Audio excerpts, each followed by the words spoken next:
Welcome to the AI podcast, where we explore innovation, sustainability, and growth across health, wellness, and coaching. I'm your host, Nicola Herbert, and today I'm chatting with a truly inspiring guest, the founder of Go Mama, a woman reshaping what leadership, motherhood, and well-being can be. Laila Sultan, I'm delighted to welcome you to the show and so glad that you've taken the time to share your story with us today. Thank you so much for having me. Excited to be here. Tell us about your story. You started in corporate, you founded Go Mama. How did this all come about? Oh gosh. Okay. So I spent about 10 years in the staff recruitment industry. And then for the last 5 years of those 10 years, I left my agency and founded and ran my own recruitment agency, specializing within the not-for-profit and education sectors. So naturally within those sectors, they're very female dominated.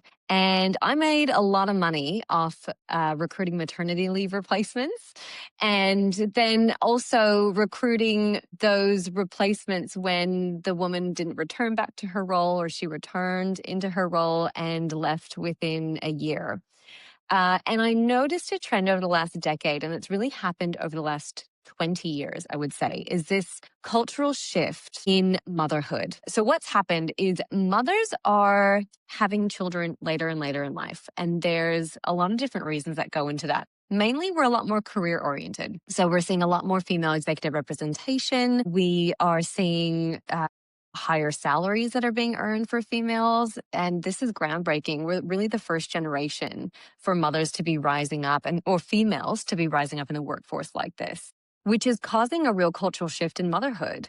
And with the increase of fertility options as well, we can be a lot more career oriented and choose to have kids when we like, if we are lucky enough to do so. So all of these things are kind of leading to a really complex modern motherhood, which I like to call, which is ambitious, career-oriented women having children later in life. But the societal and familial expectations haven't caught up to that shift. So we're still expected to be the primary carers, the household managers, carrying the mental load, while we're now in these executive positions, or we're running teams, or we're running our own businesses. And it's really, really unsustainable. And I've seen more and more women. And what's really interesting and from my recruitment years is seeing one woman go on maternity leave and they come back and this is actually my case as well. And you think you can sort of just outpace motherhood and still be a high flying career person and still be a mom. And then when you have a second child, that's when it really hits. So the high performers are actually the most at risk of attrition because of the pressure that they put on themselves. And now they're putting pressure on themselves on the motherhood front and the career front. And because we have access to so much information now, it's almost like we know too much for women who are high performers, who take their career seriously and take motherhood seriously. We have too much information and it's an overload, and it's like we're failing at both. So when I then became a mother, you would think that I wouldn't fall into this trap of doing it all. But of course I did completely and fell on my face. And it was traumatic and it was awful. And I thought I could outpace the first child and I couldn't. And I didn't even take maternity leave with my first kid. It's because I was running my own business. I was processing payroll in labor. I mean, I had an epidural. I'm not that tough. But then when my second kid came along, it just hit me like a ton of bricks. And so I knew something had to change. So that's when I pivoted and undertook a life coaching, performance coaching, and NLP practitioner course, and I then engaged one of the assessors for the International Coaching Federation to coach me. And that has been transformative in my motherhood and my career journey. It's been so enlightening, and I fell so in love with this ability to transform from the inside out that I just wanted to do this for other mothers and show them that there is a better way, that they can go inward for the answers and they don't have to look at everyone else to see what they should be doing. So I am in the building phase still. I've launched my coaching and my keynote speaking and my group coaching, and I'm in the building phase, which is very exciting and a really creative phase of building my tech platforms to launch my community and my first course called Return Ready, specifically designed for women on mat leave returning back into their roles to support them in that really sensitive transition. And also women coming back into the workforce from taking several years off to parent their children and run a household and be a supporter for their aging parents and their partner and the 5 different hats that they wear. So yeah, so that's where I'm at right now. And so how do you help mothers see ambition and motherhood as being complementary? That's a really good question. And I think it's different for each woman because each woman who gets coaching, who's struggling with this, they're all coming with their own cultural expectations. They're all coming with the expectations that they took on from what they saw their parents do. And the common threads that I see in this are identity crisis in that professional, how can I be the professional I am when I have this whole other side to me now and this whole other job that I have at home. The second big thing is the mom guilt that really, really gets to women in not feeling like the ambition and motherhood could be complementary.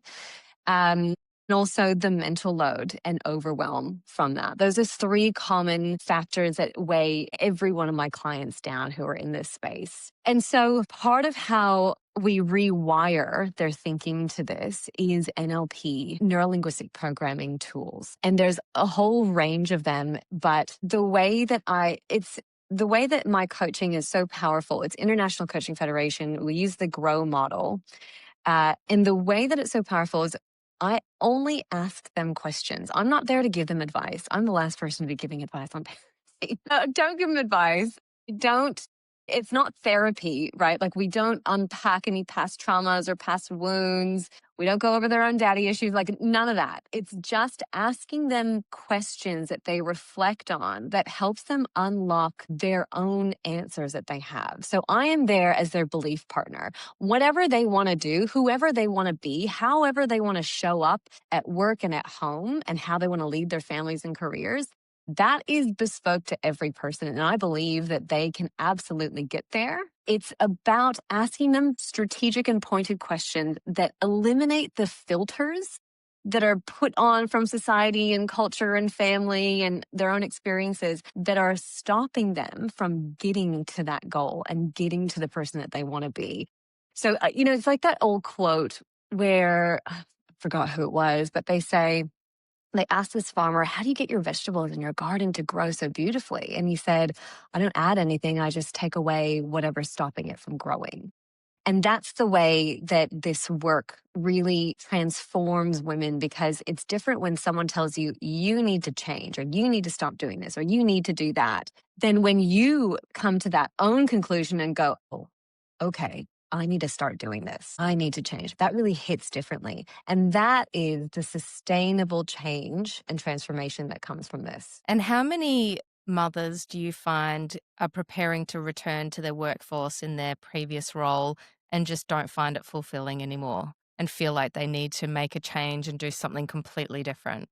That's a really good question. I think, and that's a really multi-layered question, so I can't give you a direct answer, but it's changed because in the recent years, we're seeing women return back earlier because of the cost of living. So it's as if they haven't lived out that period of mat leave yet, or that period of matrescence is what you call it, is becoming a mother. It's like it's not on their own terms as much because the living costs are just ridiculous now. And so, I think and I will come out with a mat leave course too, but I think there's something to be said about taking maternity leave intentionally to solidify who you are as a mother in that time. And I can say that because I didn't take maternity leave from my first child. And so I didn't feel connected to being a mother.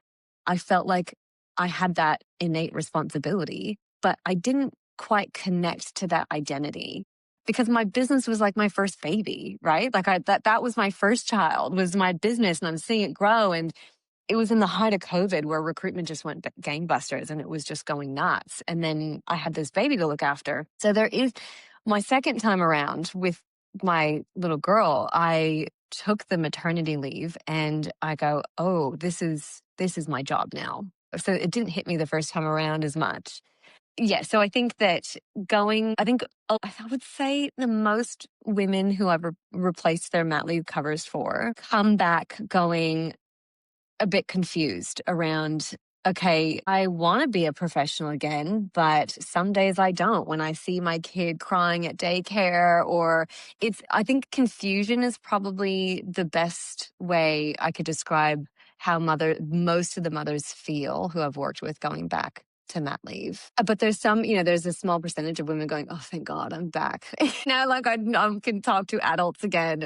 I'm so happy that I can pay for daycare for someone to take my baby for, oh my God, 6 hours a day. But yeah, I think there's a confusion happening there where I think is really natural. I spent when I had my first son, it was February 2020 and COVID hit 1 month later. So I spent my whole year in isolation and I just desperately wanted something outside of the four walls. But then with my second son, I had just 6 months off, completely different. I had the freedom, but I just wanted to return to work and I was the same. I found, even just part-time work. So just a nice contrast to the endless, crying, sleep, feeding, and then being able to have the adult conversations and use your brain in a different way. It was complimentary for me, but I know a lot of people return to work because they have to, not because they want to. Okay, so question for you. In the work that you were doing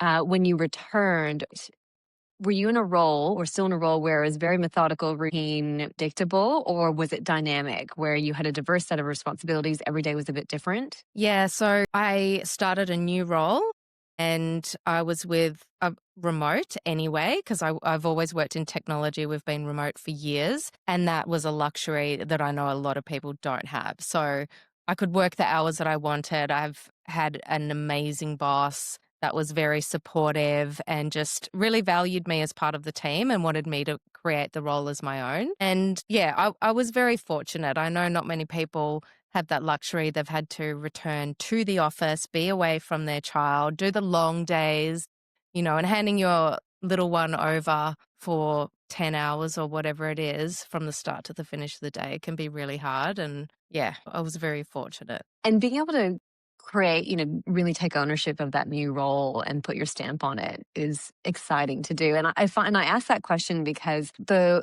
women who are in very routine, predictable, like accounts payable, accounts receivable type roles, I find, and this is just my opinion, that those career oriented women, they are fine on mat leave because babies are so cyclical. The feeding, changing, sleeping, like it's routine and there's predictability and then you can build your life around it. Whereas the women who need more of a dynamic role and use a lot of freedom within those hours and that's really difficult for them to be on mat leave in just the same repetitive routine. It's like on a rat wheel. So I find that women who are in much more dynamic careers versus routine predictable ones struggle with mat leave and want to go back to work. And so tell me about yourself as a founder and a mother. What's your experience like now that you're past the maternity leave, you've got little ones, you're in your routine? How do you balance it? Ooh, am I balancing it? I don't know. It's a great question. I don't know if anyone actually feels like they are. Yeah, I think for me, because I think being the founder of this company, you would assume that I've nailed it, that I've totally, I've got my routine, I know how to do it, but that's so far from it. I'm building it because I really need the help, and I get coaching, and I sign up for courses, and I'm constantly working on it, and I do the meditation, I do my herbal tonics, because I need it. I'm not born that way where I can be this organized and have everything. I'm an A-type personality with work, but I'm a type B when it comes to mumming. I forget my snacks. I'm just one of those like all over the place moms. It's just weird. I could be so type A in my work.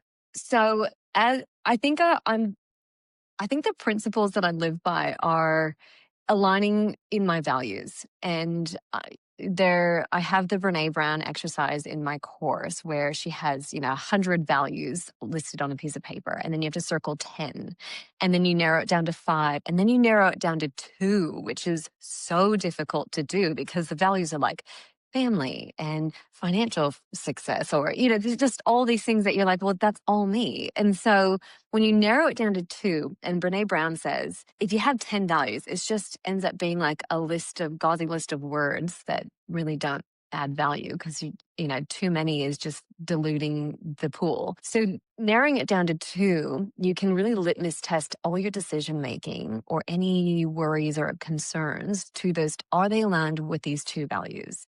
And my 2 values, and they haven't changed since becoming a mother either, are freedom and connection. And so when I'm feeling uncertain, when I'm feeling anxious, when the mom guilt creeps in, I litmus test, okay, what am I feeling right now? Are they aligned with my values? Are they feelings that I'm taking on for someone else and these feelings don't belong to me? Or are they aligned? So, things like, and this is where Dr. Becky Kennedy, I'm just a huge fan of her. She's a child psychologist. She goes, okay, when you feel guilty about working late or, missing the kid's soccer game because you've got to be doing a speaking session, and you're just feeling really guilty about it, is it against your values to deliver a keynote speaking session and to live in your passion and change the lives of 100 people and miss one soccer game? Is that against your values? No. Okay. No, that's not against my values, right? Freedom of expression, of living in my purpose.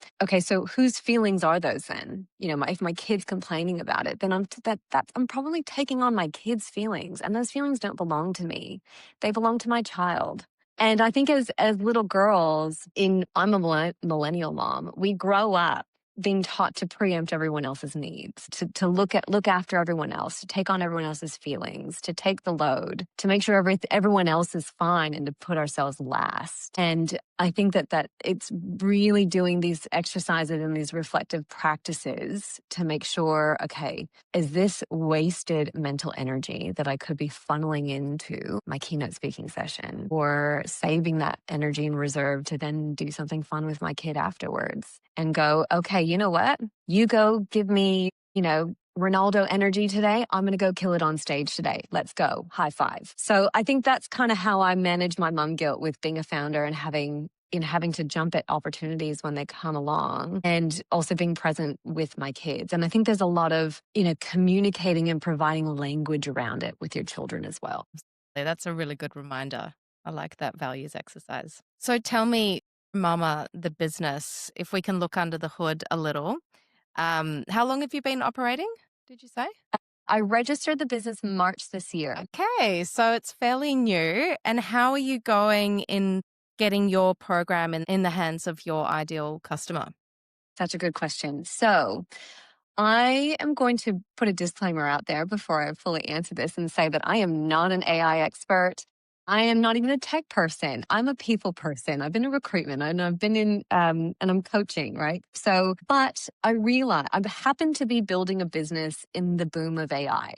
And so ignoring what AI can do for my business in terms of scalability, speed to market, reducing costs, it would just be silly not to harness it and embrace it. So I've had to begrudgingly embrace AI. And in order for me to do that, I've joined, I can do my own research, and I just want to, stick a screwdriver in my head. It's just so boring to me, to be honest, the whole tech side of things. It's exciting to know what I can do about it, but like really understanding the ins and outs, which I'm the founder, no one else is going to do it for me.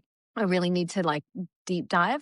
So I knew that I needed help in this. I knew I wanted to build it around AI, and I know that I don't want to keep paying stupid tax in making, trial and error and making mistakes. So I've got a team of mentors in the AI space. So I don't know if you've heard of Atena Pegler. She's called the Queen of AI in America. She is an AI guru, and she has a mastermind, which is a group community. It's a 1-year membership called AIpreneurs. And when you join this online community, they have experts that actually help you with Q&As on your specific business. So they give you the business strategy side of what's really hitting, what's really popular right now, what's getting the audience to you, as well as their tech platform. So they have something called AI Lab, and that's where they take sales funnels from like Russell Brunson's funnels. They put in a lot of Alex Hormozy's work in there as well, and his principles of sales. And they put it into this beautiful lab for you. And then you basically enter in all of your details, like your business, your tone of voice, your value, your offers. And then it spits out amazing copy and even images, AI images to go along with your website design and your webinars. So that has been incredibly insightful to be able to get one-on-one help and just see and just connect with other people who are building their business around AI as well. I actually have because I mentioned to her that I was coming on, I have a discount code, but she also has a software that I've invested in called Lead Hacker. And so part of Go Mama strategy is I'm launching in America, which in America, the AI legislation, it's like cowboy country there. You can do so much with AI. And Australia is so heavily regulated in AI still. So in terms of volume of customers, America's just the way to go. And in terms of utilizing AI to get those customers, I'm using this Lead Hacker software. So what Lead Hacker does is it scrapes. So it's different from the other platforms in that you put in keywords. So for example, Go Mama's Return Ready program. If I'm selling direct to customer, because it's going to be a B2B model as well, but direct to customer, my search terms that I would put in are like daycare, because if someone's searching for daycare, they're going to be going back to work probably. So I'd put in daycare, and then it scrapes the internet in America and finds anyone who has actively typed in daycare into a search platform, and it scrapes all of their details. So their email address, their average household income. I mean, it's like, when you see it, she presented this at Dreamfest. It's an entrepreneur summit down here on the Gold Coast. And everyone's like, what? This has got to be illegal. And it is in Australia, but it's not in America. Yeah. So it gives you live data of people who are actually searching for your product or your service, which is different to the other platforms. So you can then target that audience. And what you can also do is you gather that data of who's currently searching, you dump it into the AI Lab software, and then you go, okay, Facebook marketing, Meta ads, this is my target audience, go. And so then they start using all of those people who are currently searching, and that updates what you think your audience is. Because if you think it fine tunes who your audience is as well, because they're creating live data from that. So the big difference with the Lead Hacker software is the quality of leads, that they are all qualified and they're warm. They're searching for you right now. And I will say, if I can, that there is a discount code. So if you do join AIpreneurs, they do one-on-one calls as well. But if you mention Laila from Go Mama, you get a free AIpreneur Lab software when you join the mastermind, which is $10,000 in value. Joining the lab. Thanks for sharing that. I'll send a link in the show notes as well. Awesome. So tell me, what is the biggest challenge in your business at the moment? Oh, okay. So I think industry-wise, so I'll start with industry and then I'll go down to personally. Industry coaching has become really, really popular, and it's starting to become oversaturated. And because it's not regulated in Australia, anyone can call themselves a coach. You obviously need professional indemnity and public liability insurance, which you can only get through when you do credentialing, like, if you're a personal trainer, etc. But there's so many people that can call themselves a coach. It's you really have to find the credibility and what is going to make you stand apart from all of the other coaches. So industry-wide, it's just becoming a lot more saturated. Right now, for me, it's the focus. I've got shiny object syndrome as an entrepreneur where you go, I could do this and oh, I could do that. But then, nope, I need to just finish this and I need to go to market with it. So that's what's hard because I don't have a team. It's just me and my VA. But that's where I find the AIpreneurs community really great because they all have shiny object syndrome too. And so we keep ourselves accountable. But I think because AI, and when you utilize it, it gives you so many options and it gives you so many ideas. It's like planting seeds in your head. You have to really stay focused and get one thing done and also pivot quickly if it doesn't work. Yeah, that's true. And you can do that in your own business. That's the beauty of it as well. Yes, absolutely. And boy, have I pivoted. Have you? That's great. And so was part of that pivot working with people one-on-one and then moving to this online digital course offering? Yes, absolutely. So I will always keep my one-on-one clients because I'm so passionate about it and I love being front and center in these transformations. But my pivot was going to B2B, business to business, because my client audience are mothers, and we all know we put ourselves last. We spend on everyone else but ourselves.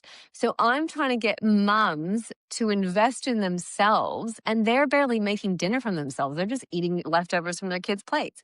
And so it's like, how do I get get these women to put themselves first when traditionally we always put ourselves last. We're just hardwired as mothers to look after other people. So I quickly kind of came to realize that because I was launching one of my retreats in the middle of the year, and I found that I launched it for Mother's Day to get fathers to buy it for their wives, and I got more success with men purchasing it for their wives than mothers doing it for themselves, like spending 3 nights away. Yes, absolutely. So then I go, okay, women aren't going to buy this for themselves. They're not going to invest in themselves. And if I have to make a really accessible, like really cheap product, and I don't want to do that because this is not cheap. Transformation is a lot of value. An experience is lots of value that you can walk away with. That's transformative for your family too. So I'm not going to lower my prices. So the way that I pivoted was bringing it to the masses through companies. So having these companies provide these programs and these courses for their staff who are going on maternity leave.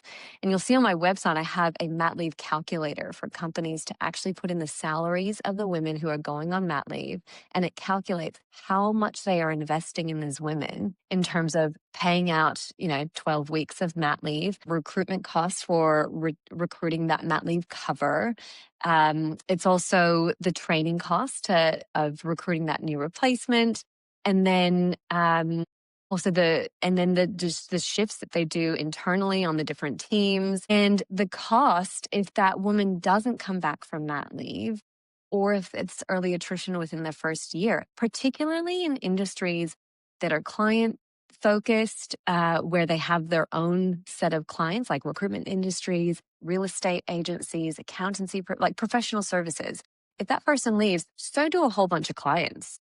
So the impact of the business is massive, yet there is no investment on supporting these women to come back confidently and perform in their roles. So that's how I thought, okay, well, if mothers aren't going to buy it for themselves, then maybe their companies will. So that's where I'm launching next year.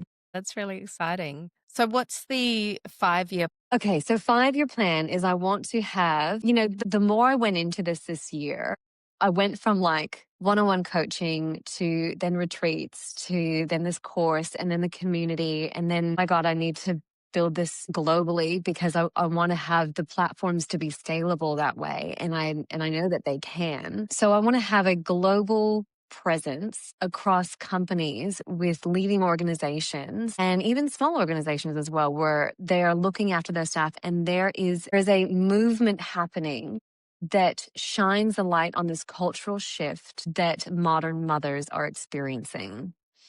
And for society to recognize that women can have high pressurized roles that they are really passionate about, and they can also be really excellent mothers. And the answer is to give them the support that they need to be able to do that, but also integrate that support across the household from an equity point of view in household, domestic tasks, the mental load, in providing a community for women to be able to connect with other women who are going through teenage issues and hitting peak menopause as well. And the hormones are all, like there's so much light to be shone on all these different factors of modern motherhood. And so I want it to be a part of a conversation globally. And so the more I go into this, the more I go, oh, I'm not building a coaching business. I'm building a tech business. And that's when I'm like, okay, this is not where I wanted this to go. But and I think, and this is the thing with AI is that I think if you're passionate about your mission and about your product and about your service, and if you know it's going to change lives, if you know it's going to enhance someone's life, then you almost have like a sense of duty to harness technology and AI to get it out to the masses. And so I begrudgingly am now like building a tech company. It's just not what I planned, but here we are. What kind of infrastructure do you think you need for this tech company that you're building? So I'm hired a systems expert to help me on this. Although again, going back to the stupid task, not paying stupid task. I'm going with Go High Level as my CRM because it just has all the functionalities in there. I went from MailChimp, like the free up to 500 to now I'm like Go High Level because I'm going, all right, I need to build this as if I'm already across multiple countries, multiple businesses, so that I don't have to go through the painstaking exercise of migrating all my platforms. And so my vision is already there and I'm building it to my vision that is 5 to 10 years in the future. So I'm going with really robust platforms like Go High Level. I'm using Circle.so as my community course delivery platform. And that also has the app integration as well, because I think in 5 years' time, I want to start investing in my own bespoke app that's the delivery model, because this is what is going to be so useful for mothers who are on the go and commuting to and from school drop-offs, just having like a 5-minute meditation while you're waiting for your kids to come out of school, just to reset the nervous system before chaos hits the car. So I want something that's really accessible, really easy to use, something that kind of looks like Gabby Bernstein's app. I'm a huge fan of Gabby Bernstein. But, just on the go meditations, courses, connecting with community. So that's in 5 years' time, I'd like to have a bespoke app. It's really exciting.